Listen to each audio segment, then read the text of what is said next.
तो आपण सुरुवातीला ठेवतोय आणि याकरता आपल्याला मार्गदर्शक म्हणून ठाणे येथील नामांकित विधिज्ञ आदरणीय श्री गजाननरावजी चव्हाण साहेब हे इथे आलेले आहेत. त्यांना मी अशी विनंती करतो की त्यांनी व्यासपीठावर आपलं स्थान ग्रहण करावं. चव्हाण साहेबांसोबत बार काउन्सिल ऑफ महाराष्ट्र आणि गोवाचे सिनियर मेंबर आदरणीय प्रमोद पाटील साहेब यांना सुद्धा मी विनंती करतो की त्यांनी सुद्धा व्यासपीठावर आपलं स्थान ग्रहण करावं.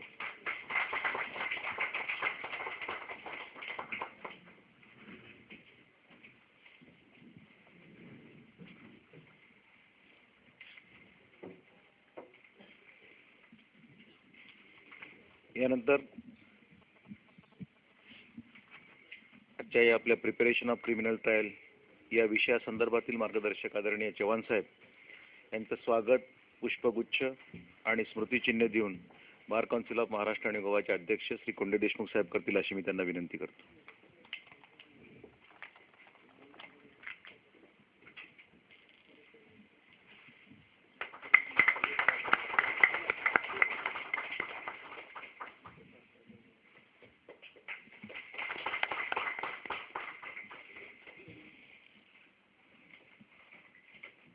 धन्यवाद साहेब. यानंतर आजच्या कार्यक्रमाचे जे मार्गदर्शक आहेत आदरणीय चव्हाण साहेब यांचा परिचय आपल्याला आदरणीय प्रमोद पाटील साहेब करून देतील अशी मी त्यांना विनंती करतो.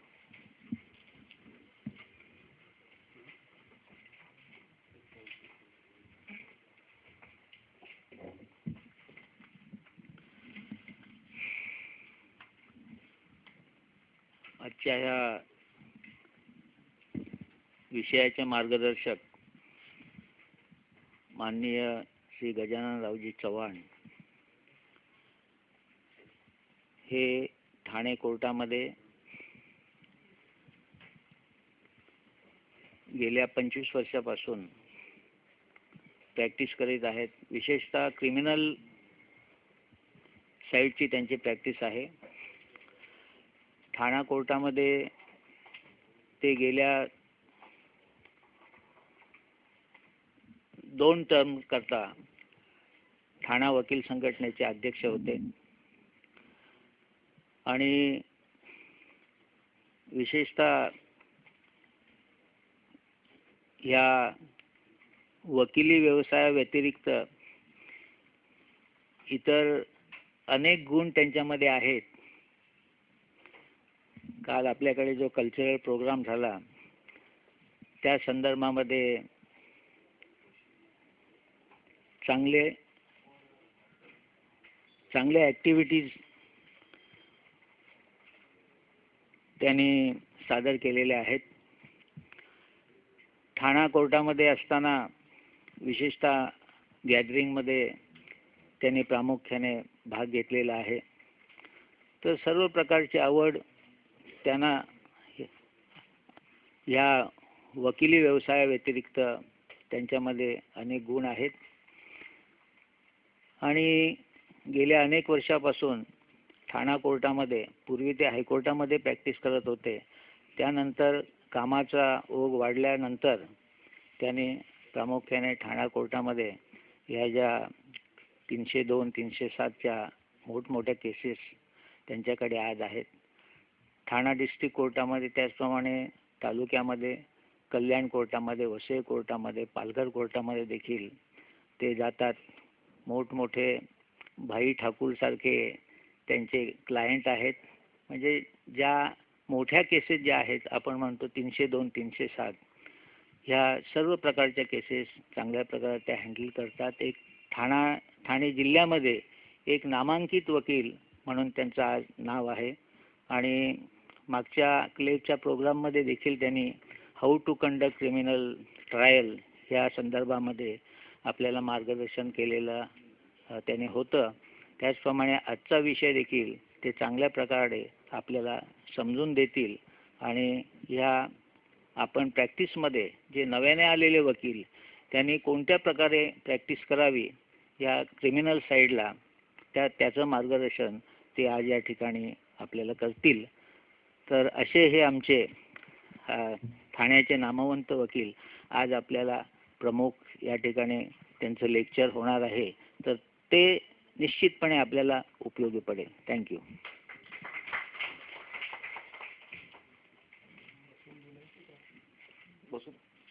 यानंतर आदरणीय चव्हाण साहेब आपल्याला मार्गदर्शन करतील.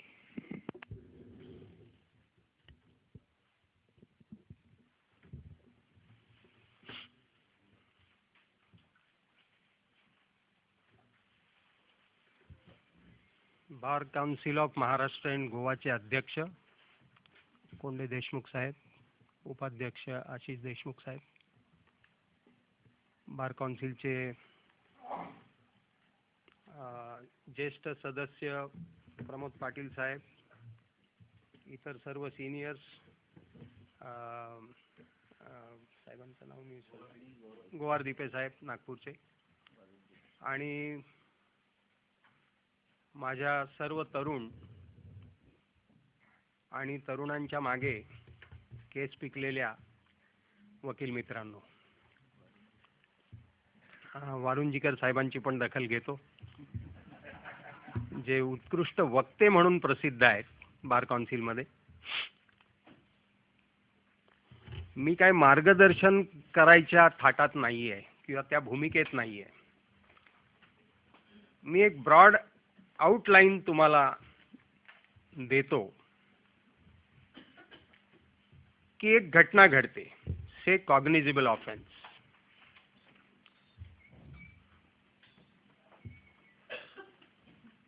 चार माणसं एका माणसाचा रस्त्यावरती वेगवेगळी हत्यारं वापरून किंवा एका प्रकारचं हत्यार वापरून खून करतात. आणि त्याच्यानंतरची स्टेज जी आहे, एखादा व्यापारी, तिथला दुकानदार, समोरच्या फ्लॅटमधला माणूस, रस्त्यावरून जाणारा एखादा वाटसरू किंवा त्या माणसाबरोबर असलेला त्याचा मित्र, नातेवाईक, आई वडील कोण असतील ते, हे ही घटना पोलिसांना कळवतात. पोलिसांना घटनेची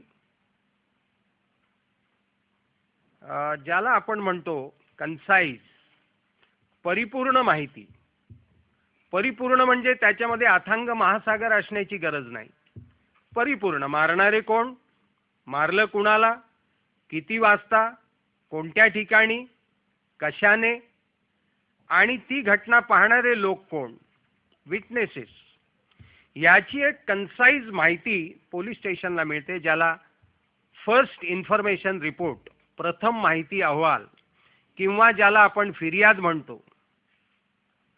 ती फिर्याद म्हणजे putting law into motion, putting law into motion, ती फिर्याद एकदा तिथल्या विशिष्ट पुस्तकामध्ये रजिस्टर झाली, ज्याला आपण गुन्हा नोंदणी असं म्हणतो, क्राईम रजिस्ट्रेशन असं म्हणतो. तो नोंदला गेल्यानंतर त्या पोलीस स्टेशनचा एखादा अधिकारी, ज्याला आपण तपासिक अंमलदार असं म्हणतो, IO, इन्व्हेस्टिगेटिंग ऑफिसर, हा त्या घटनास्थळावर जातो. घटनास्थळावर त्याला ज्या इन्क्रिमिनेटिंग गोष्टी मिळतील, रक्ताचं थारोळ आहे, म्हणजे ते रक्ताचं थारोळ्यातलं रक्त, रक्ताने माखलेली माती, तिथली साधी माती, त्या डिसीजचं किंवा आरोपीचं तिथं काही पडलेलं सामान असेल, पेन पडला मारणाराचा, हातातलं घड्याळ पडलं, डिसीजच्या काही वस्तू मृत माणसाच्या त्या सापडल्या, ह्या सगळ्यांची तो स्पॉट पंचनामा ज्याला आपण म्हणतो, त्याच्या प्रेतावरती इन्क्वेस्ट पंचनामा, म्हणजे ज्या त्या प्रेताचं जे चित्र दिसतंय त्याची नोंद, आणि मग साक्षीदारांचे जबाब नोंदून त्याचा तपास पूर्ण झाल्यानंतर तो कोर्टामध्ये चार्जशीट दाखल करतो. तुम्हाला हे सगळं माहिती आहे. चार्जशीट दाखल झाल्यानंतर as the case may be, केस जर खालच्या कोर्टात चालणारी असेल तर तिथे चार्ज फ्रेम होतो. सेशन कोर्टात चालणार असेल तर ती कमिट होते, मग सेशन जज साहेब चार्ज फ्रेम करतात आणि मग चार्ज फ्रेम होतो. दोषारोप पत्र, या माणसाचा या हत्याराने कदाचित या कारणावरून खून केला आहेस असा तुझ्यावर आरोप आहे, तुला कबूल आहे का? त्याला आपण शिकून ठेवलेलं असतं वकिलांनी, तू नाही म्हणायचं त्यावेळेला, कारण मी तुझा वकील आहे. तू आधीच जर हो म्हणालास तर तू आज जाशील, माझी पुढची फी बिघडणार आहे. तेव्हा तो नाही म्हणतो. म्हणजे आरोप अमान्य केल्यामुळे केस चालते. साधी गोष्ट, वेटर पाणी आणून देत नाही म्हणून एक गिराईक त्याच्या कानाखाली श्रीमुखात भडकवतो. Crime is committed. Crime is committed. एखादा अशी वस्तू त्याला मारतो, ग्लास, बियर बारमध्ये बॉटल फोडून त्याच्या पोटात घातलं जातं, फक्त सुपरफिशियल इंजुरी आहे, कुठं इंटरनल डॅमेज नाही. 324, 26 मधला 25 असे गुन्हे घडतात. ह्या सगळ्यांचं प्रोसिजर एकच, की law is put into the motion, investigation is done and the charge sheet is filed and the case is either committed if it is triable by the court of sessions किंवा मग खालच्या कोर्टात चालते. आता as a lawyer या सगळ्यांचे sections तुम्हाला माहिती आहेत. FIR कोणत्या कलमाखाली, प्रायव्हेट केस कोणत्या कलमाखाली, 156(3) चा आदेश कसा करून घेता येतो OMA मध्ये. म्हणजे पोलिसांनी केस घेतली नाही, आपण तिकडे जाऊन केस करू शकतो मॅजिस्ट्रेट साहेबांकडे. परंतु ॲज अ क्रिमिनल लॉयर तुम्ही या सगळ्या एपिसोडकडे कसं बघायचंय त्याच्याबद्दल मी थोडंसं तुम्हाला हायलाईट करणार आहे. माझं पहिलं म्हणणं असं आहे की चार्जशीट जे हातात येईल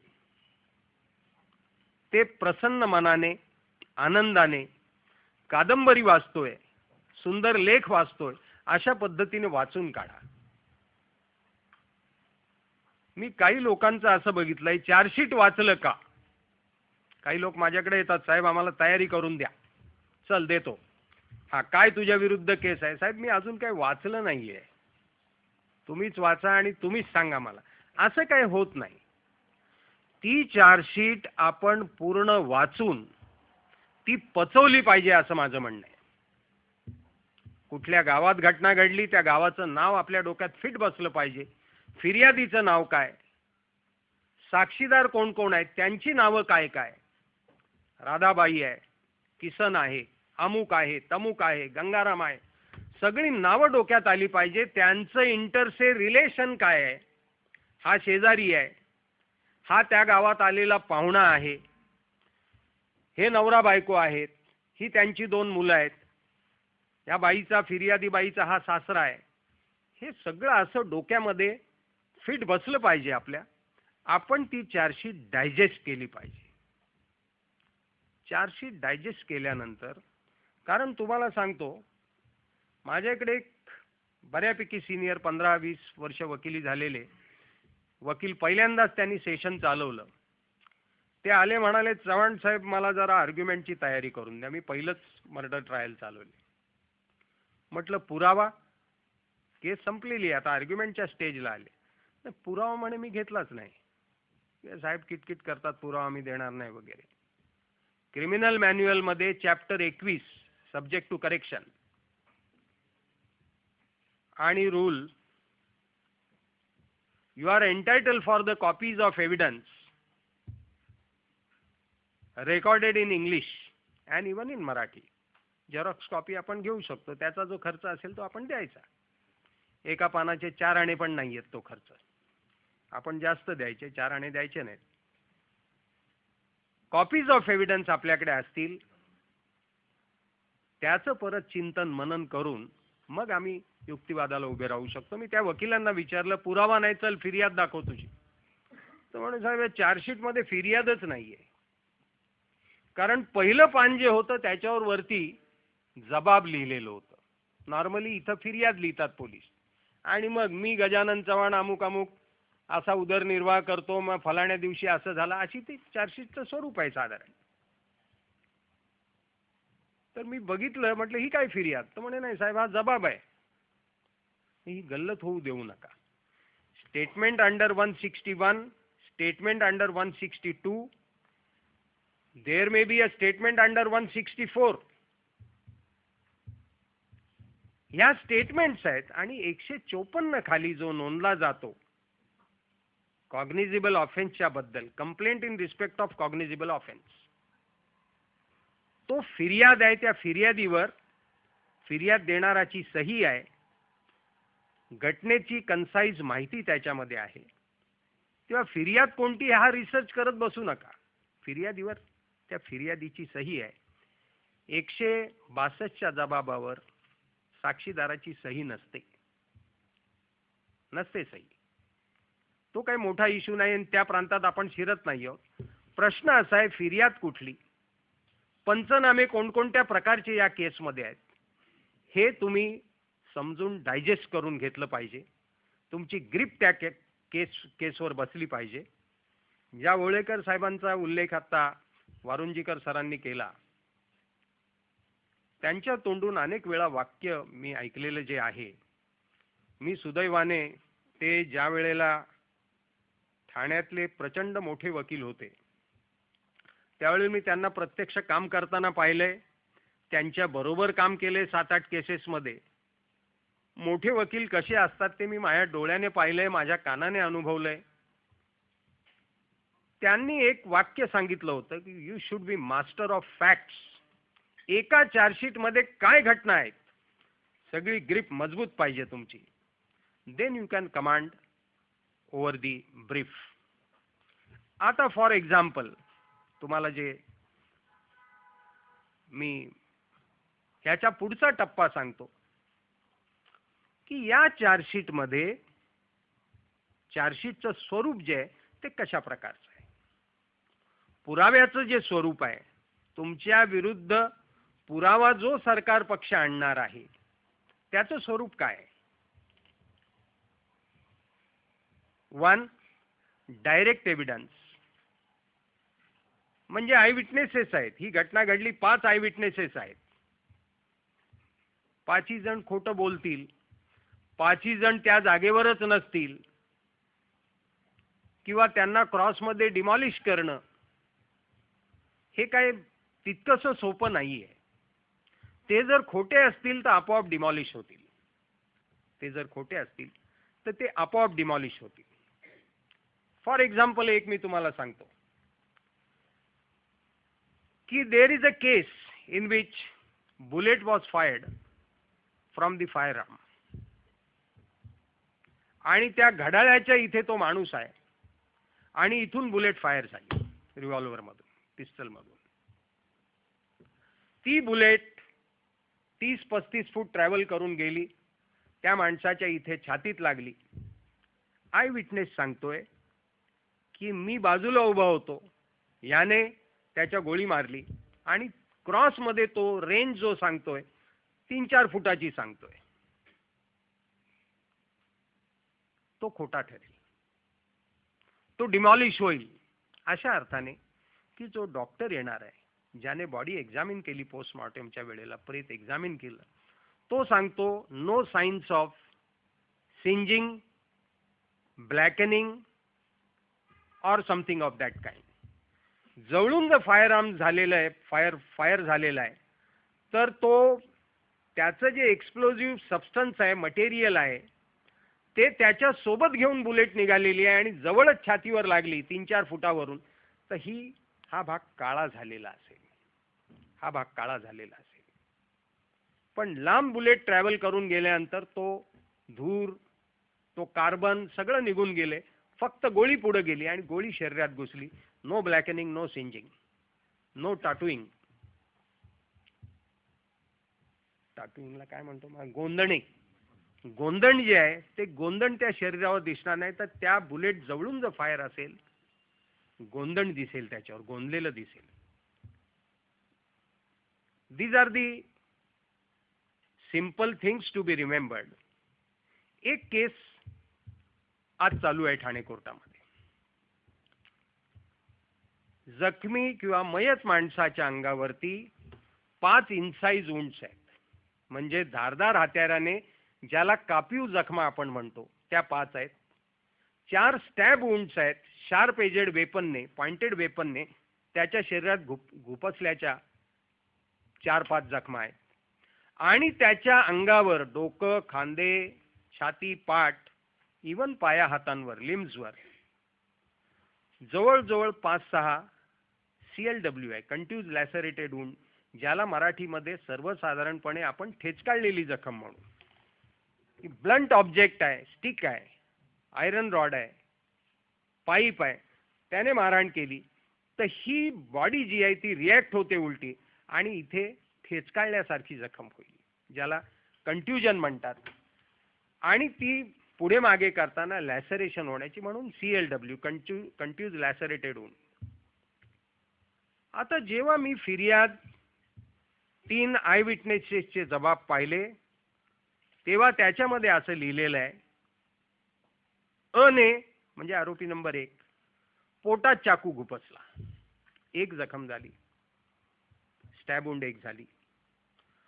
ने तोच चाकू बाहेर काढून छातीत खुपसला, 2nd जखम झाली, स्टॅब 2nd एक्सप्लेन झाली. आणि त्यानंतर ने त्याच्या हातातील पाईपाने मैताच्या डोक्यावर जोराने पाईप मारला, 3री पण वेगळ्या प्रकारची CLW, ज्याला ठेचकाळलेली जखम आपण म्हटली. आणि बाकीच्या जखमा सांगायच्या कोणी? बाकीच्या जखमा ज्या सांगायच्या आहेत त्या आय विटनेसेसने सांगायच्या आहेत, they don't account for it. त्याचा अर्थ असा की हे आय विटनेसेस, जो मैताचा सख्खा भाऊ आहे, घटना ठाण्यातली तो दिव्याचा राहणारा, मैताचा मुलगा आहे, घरापासून एक 150-150 मीटरवर इन्सिडेंट आहे, त्याच्या घरातून ही घटना दिसू शकत नाही, त्याची पत्नी आहे, आणि एक त्या एरियातला माणूस आहे. ह्या सगळ्यांचा अकाउंट 3 इंजुरीज आहे. त्याच्या अंगावरती जवळपास 14 जखमा आहेत, भोसकलेल्या 1 सेट, काप्यू, इन्साइज वुंड 2रा सेट आणि CLWचा 3रा सेट. त्यामुळे medical evidence seriously in conflict with ocular evidence, oral evidence. Catinov judgments have said that the version of eyewitnesses will have to be thrown. They must be disbelieved because they are not genuinely eyewitnesses. तर तुम्हाला हे examine करावं लागेल, I witnesses आहेत का, किंवा मग दुसऱ्या स्वरूपाचा इनडायरेक्ट एव्हिडन्स, ज्याला आपण सर्कमस्टॅन्शियल एव्हिडन्स असं म्हणतो, परिस्थितीजन्य पुरावा. या परिस्थितीजन्य पुराव्याचं एक कार्डिनल प्रिन्सिपल क्रिमिनल ज्युरिस्प्रुडन्स मध्ये आहे की हा खोटं बोलत नाही. Man may lie but the documents will not, or the circumstances will not. या ठिकाणी जे रक्त पडलेलं आहे ते पोलिसांनी बाटलीत भरून घेतलं, CA कडे पाठवलं, बॉडी पोस्टमॉर्टेमला रिफर करताना बॉडीचं रक्त मिळवलं, ते बाटलीत भरलं, ते CA कडे पाठवलं. त्यांचा ब्लड ग्रुप जर एकच आला तर तो त्याचा आहे असं प्रिझम्पशन आहे. दुसऱ्या कोणाचं रक्त त्या दिवशी तिथं पडलेलं नाहीये. रक्त ही काय पाण्यासारखी सगळीकडे मिळणारी गोष्ट नाही. रक्त हे रक्त आहे. त्या ठिकाणी पडलेलं रक्त आणि मैताचं रक्त हे टॅली झालं आणि तेच रक्त मारणाराच्या शर्टावर आलं. लक्षात घ्या, तेच रक्त त्याने ज्या हत्याराचा वापर केला, चाकू, सुरी, काय तलवार असेल, भाला असेल, त्याच्यावर आलं. आणि त्या हत्याराची रिकव्हरी किंवा ज्याला आपण डिस्कव्हरी मोर स्पेसिफिकली म्हणू, ही 27 कलमाखाली पुराव्या कायद्याच्या जर झाली असेल तर ही कनेक्टिंग लिंक झाली. लॅबोरेटरीच्या माणसाला ठाण्यामध्ये, पुण्यामध्ये, नागपूरमध्ये काय घडतं याच्याशी काही कर्तव्य नाहीये. त्याला ते एक्झामिन करायचंय, ब्लड ग्रुप बी फिक्स करायचा आहे, किंवा ब्लड ग्रुप निघत नसेल इनकन्क्लुसिव्ह म्हणून सांगायचंय. ते ब्लड एक्झामिनेशनला सुटेबल नसेल त्याने सांगायचं आहे अनसुटेबल फॉर एक्झामिनेशन, वगैरे वगैरे. So the circumstances will not speak lie, they will tell the truth. कारण त्या सर्कमस्टान्सेसना, परिस्थितीला तोंड नाहीये.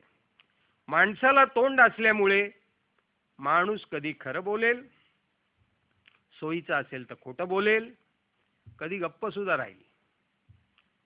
मी एक असं ऑब्झर्व करतो गेल्या 30 वर्षाच्या प्रॅक्टिसमध्ये की सर्कमस्टान्सेस काही वेळेला गप्प बसतात, खोटं नाही बोलत.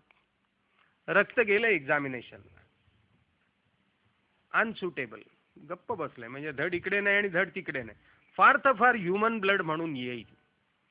आणि त्याच्यावरती असंख्य जजमेंट्स आहेत की ह्युमन ब्लड हे आरोपीचं असू शकेल, आरोपी कामगार वर्गातला आहे, मजुरी करणारा आहे, त्याचं लागून इथे शर्टाला लागलं असेल. काही परिस्थिती तुम्ही एक्सप्लेन करू शकता. Circumstances can be explain. For example, 2 भैया मुलांनी तिसऱ्या भैयाचा खून केला आणि त्याची बॉडी गोडाऊनच्या मागे टाकून दिली. मालकाला फोन केला, सेठ हमने इसको मार दिया है. मालक पोलीस स्टेशनला आला, त्याने कळवलं, ह्या दोघांना हजर केलं की बघा साहेब, यांनी तिसऱ्याला मारून टाकले.